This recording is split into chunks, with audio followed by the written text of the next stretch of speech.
Welcome to another episode of Sensible Reactions. Baby, we are live and direct on that good purple app. Check it out. Check it out. Um, the link is in the description below.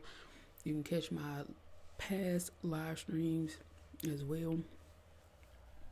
Other than that, baby, let's focus on where we are right now. Hello, thank you for being here. What I have is my personal knowledge and opinion. The only law is the universal laws, baby. Okay? Hey, I'm ShAyee. And as you know, this is Sensible Reactions with ShAyee. ShAyee, me, yeah. Let's get to it, baby. So in the last episode of the psychology crash course, honey, we were going through some SE, you know the rest, and now we're gonna go into some psychological issues. Okay. I'm just gonna be here to listen because I was gonna say I'm just gonna listen. Come on, let's go, baby.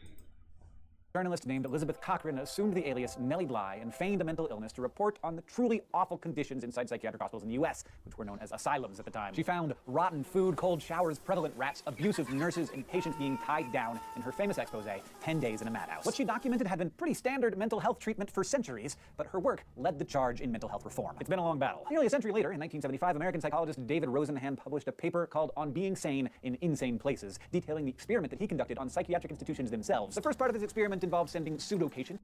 All right, before we get too far, I just want to tell you real quick, this is sped up, okay, baby? So if you hear on YouTube, boom, right here, boom, right there, you might want to go to right here for this to be quite normal, okay? A century later, in 1975, American psychologist David Rosenhan published a paper called On Being Sane in Insane Places, detailing the experiment that he conducted on psychiatric institutions themselves. The first part of this experiment involved sending pseudo-patients, a group of 8 totally mentally sound associates, including David himself, to knock on institution doors and falsely report that they'd been hearing voices. Once admitted, the fake patients abandoned their fake symptoms and behaved. Oh, I was finna say, baby, yeah, you gonna be tweaked out. Yeah.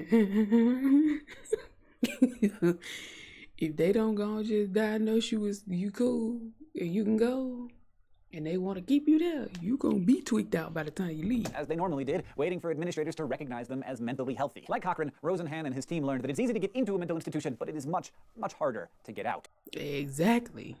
Exactly. And the thing with that is, do they even really know what normal is, right? Because if you come in and you say you got these issues, but then you get in here and you acting like nothing, like, why would you keep them? Unless you don't have a standard of what normal is. I need it to make sense. I need that to make sense. Because, baby, y'all remember me talking about people going to get them checks? Talking about some, in order to go get your check, you throw, this is what used to be said. How true it is, I'm not sure. In order to get them checks, you can go and play crazy, as they call it, as they say. But they say they're gonna throw a brick at you, and if you don't dodge the brick, the whole time the brick is a rubber brick. Anybody with a normal mindset would clearly have the instincts to get out the way. I don't know how true that is, but oh boy, I know people personally who admit themselves into these certain institutions as well, but then they get in there and they are feeding them these medications, you know. And for some people, bro, it's not even really anything specifically that's truly going on, but what is happening is just trauma. You know what I'm saying? Trauma, and their family members actually fucking with them on a real level, and they're having these experiences, and it's really sad. You know what I'm saying? And again, it is, man. And talking to them when they in there, and just hearing how they talking compared to when they're not in there. Yeah, that shit crazy. And how they talk about they trying to make them take the medication and trying to do this and doing that. And then the fact that also your family members can just call up and just be like, hey, they tripping. You know what I'm saying? Come get them. That's fucked up too, you know? And especially if you don't have a real system with a real person that's really doing an accurate psych evaluation, bro, and being able to determine actual issues between just trauma and anger. I do better, but they get too much money to do better in some cases, or just too fucking evil. The participants were kept in the institution for an average of 19 days, one of them for 52 days. They were forced to take psychotropic medication, which they sneakily spit out, and were eventually discharged with a diagnosis of paranoid schizophrenia in remission. Of course, being dubbed in remission isn't exactly the same thing as being labeled sane, and that was just one of Rosenhan's criticisms of the system. It viewed mental illness as an irreversible condition, almost like a personality trait, rather than a curable illness. Part 2 of his experiment came later, when Rosenhan shared his results with... That part right there, and that's my same problem also, and my bad for stopping it so much. But see, that's why I said at the beginning, because I didn't want to get into too much. I was just going to see where he kind of started going with this. But that's just like also when it comes to disease, right? Y'all acting like this stuff is not curable. And you're just saying it's in remission when that's a lie. So be mindful. They'll tell you you can't get rid of stuff. But you can. It's just going to take you to do what you need to fucking do and change your fucking lifestyle and change your life. In comparison to you doing shit that's only going to actually just put it in remission.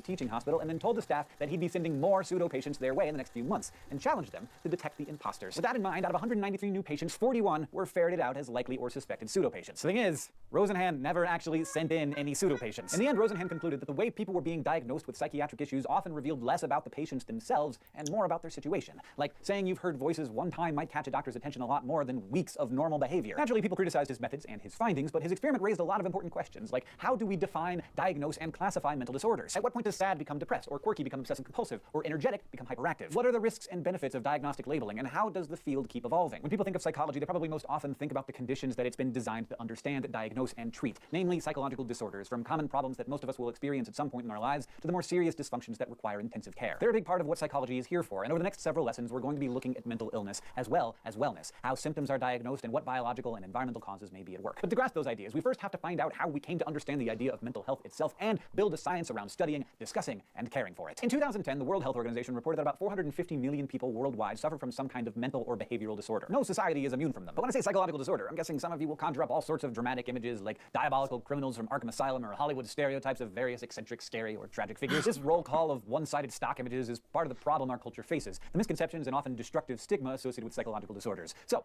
what does that term actually mean? Mental health clinicians think of psychological disorders as deviant, distressful, and dysfunctional patterns of thoughts, feelings, or behaviors. And yeah, there are a lot of sensitive and loaded words in there, so let's talk about what we mean. Starting with deviant. Sounds like I'm talking about doing things that are dicey, raunchy, but in this context, it's used to describe thoughts and behavior that are different from most of the rest of your cultural context. Of course, being different is usually wonderful. Geniuses and Olympians and visionaries are all deviants from the norm, so it probably goes without saying that the standards for so-called deviant behavior change a lot across cultures and in different situations.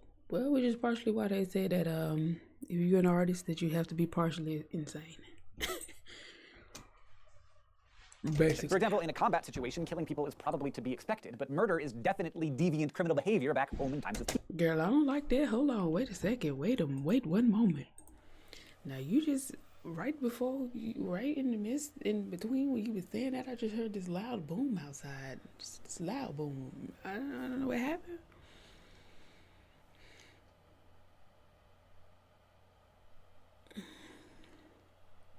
Let's keep going. Peace. And in some contexts, speaking to spirits or ancestors is a-okay, but in other settings, say a bar in Iowa City at happy hour, it might not be quite acceptable. But to be classified as a disorder, that deviant behavior needs to cause the person or others around them distress, which just means a subjective feeling that something is really wrong. In turn, distress can lead to truly harmful dysfunction when a person's ability to work and live is clearly, often measurably impaired. So that's today's definition, but it took a long time for the Western world to come up with a way of thinking about psychological disorders that was rooted in science and investigative inquiry. It wasn't until around the 18th and 19th centuries that we really started to put forth the notion that mental health issues might be about a sickness in the mind. For example, by the 1800s, 1800s, doctors finally caught on to the fact that advanced syphilis could manifest in serious neurological problems, like dementia and irritability and various mental disorders. So eventually... That right there, basically a mental disorder really is when your nervous system in some way is disrupted, right? Because if we have learned anything through watching this, then we know the nervous system is basically the key to keeping everything in direct connection to make everything happen and move and do and spark and tweak. Why I sound like Hank? Why I sound like Hank and then? But no, for real. The nervous system, the neurological, like that is like the key to us still being here, almost like really alive, as you will. It's like electricity, being alive. Cause baby, that's when dementia, Alzheimer's, like when those, yeah, exactly. That's when that stuff get severed. Ooh, boy. A lot of And real quick, do y'all work on y'all nervous system? Like the health of y'all nervous system? Hopefully you do. If you don't know how to, when you're done watching this video, look that up. I will give you a tip now to keep you encouraged, because as soon as somebody tell you go and look something up, then you deep breaths will help you regulate your nervous system. And I'm talking about deep breaths to when you can feel all of your shoulders and everything just go from to.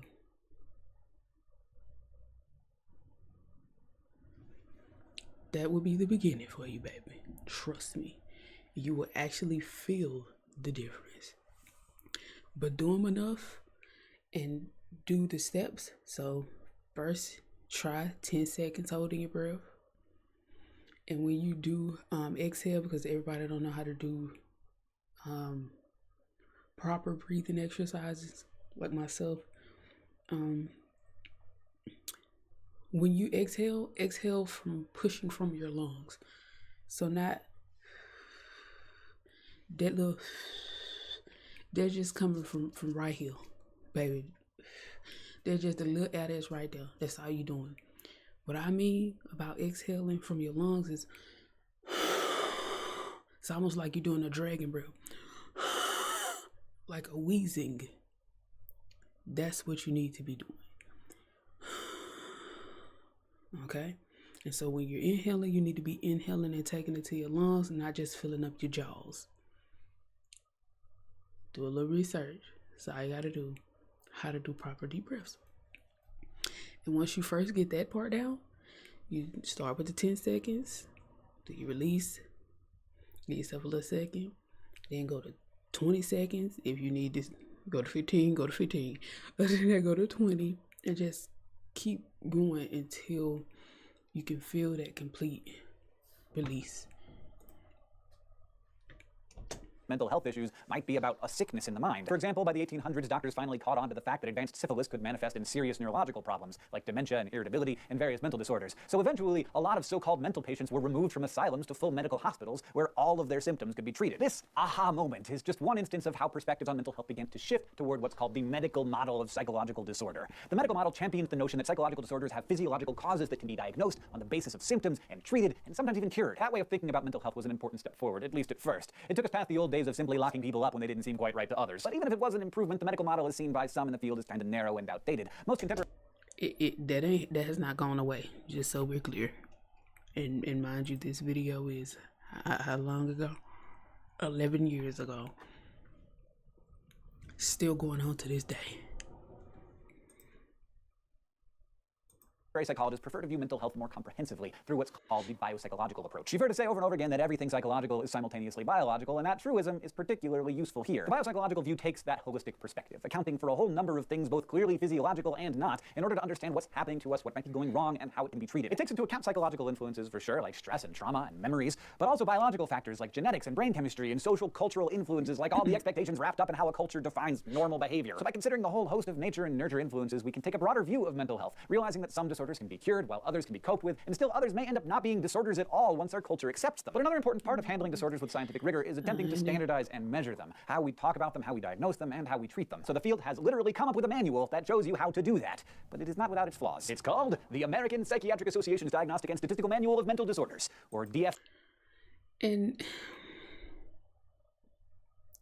so is autism classified as a mental disorder? I know right now that's a whole thing with the government. Like, girl, what? Let me see. Girl. Hold on, y'all. Let me check something.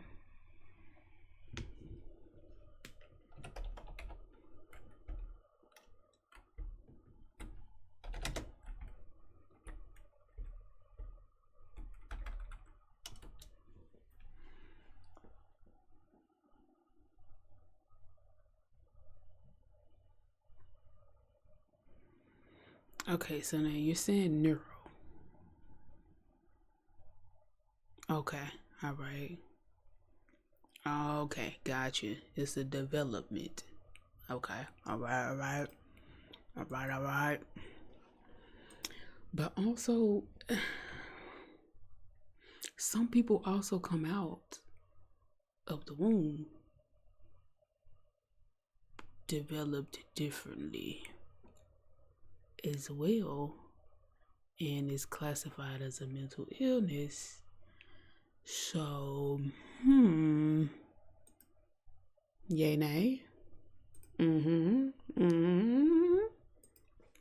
Okay, I could go. DSM-5 because it's currently in its 5th edition. And it is used by practically everybody. Clinicians, obviously, but also by insurance and drug companies and policymakers and the whole legal system. The first edition came out in 1952, and this newest version was released in 2013. What's particularly interesting about it is that it's designed to be a work in progress, forever. Each new edition incorporates changes based on the latest research, but also how our understanding of mental health and behavior evolves over time. For example, believe it or not, the first 2 editions actually classified homosexuality as a pathology, basically a disease. The 1973 3rd edition eliminated that designation, reflecting changing attitudes and a developing understanding of sexual orientation. And just by looking at the changes between the edition used today and the previous version released in the year 2000, you can get a picture not only of how quickly things... It's so interesting how they classify stuff. Disease, neurological development, illness, mental illness, or like these classifications. What's the difference between the word illness and disease? You know what I'm saying? I guess illness is curable. A disease is supposed to not be curable.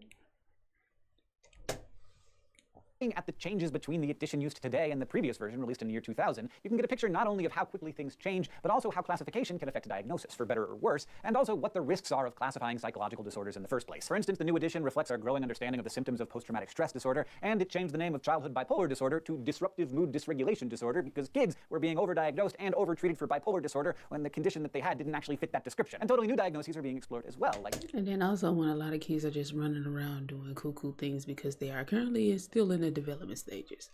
Gambling addiction, and what's called internet gaming disorder, showing that new disorders continue to arise with changing times. But the DSM is not perfect. Even though we've come a long way since the Rosenhan experiment, critics still worry about how the DSM might inadvertently promote the over- or misdiagnosis and treatment of certain behaviors. Others echo Rosenhan's concerns that by slapping patients with labels, we're making them vulnerable to judgments and preconceptions that'll affect how others perceive and treat them. In the end, it's just important to keep in mind that conditions are powerful, and things can get tricky pretty fast in the world of mental health. Today, you learned about and also how they even view their own selves. Like, that's the thing. Some people wear labels and make it their whole entire personality. And really, if they just stepped away from it, you'll see the complete opposite. You know what I'm saying? Girl. Ooh. Boy, labels.